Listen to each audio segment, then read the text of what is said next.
السلام علیکم ناظرین، امید ہے آپ سب خیریت اور اللہ تعالیٰ کے حفظ و امان میں ہوں گے۔ آپ کے اپنے چینل ادب لائنز میں خوش آمدید۔ آج ہم بلیک ہولز کے بارے میں بات کریں گے۔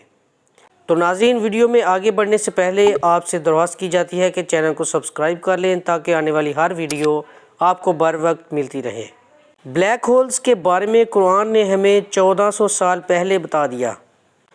سورہ طارق اور سورہ واقعہ میں بلیک ہولز کے بارے میں نشاندہی کی گئی اور لفظ طارق کو آج کی سائنسی زبان میں بلیک ہولز کہا جاتا ہے۔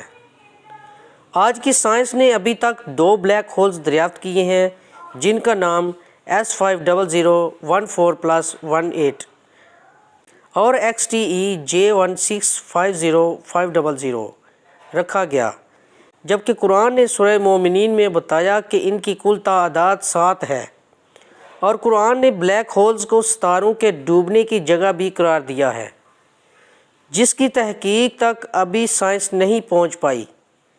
قرآن یہ بھی بتا چکا کہ اس کائنات جیسی مزید کائناتیں بھی موجود ہیں، جنہیں سورہ نوح میں 7 متوازن آسمانوں کا نام دیا گیا، اور آج سائنس نے اسے مانا کہ اس جیسی اور بہت سی کائناتیں موجود ہیں جو اس کائنات کے بالکل متوازن ہیں۔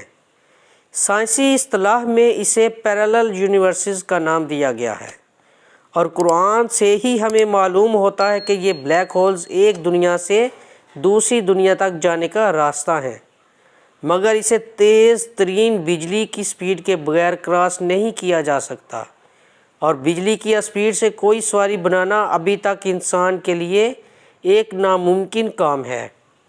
بلیک ہولز کو صرف ایک سواری نے ہی کراس کیا ہے، وہ ہے براق، یعنی برق سے بنا ہوا، جس کا مطلب ہے بجلی جیسا تیز رفتار۔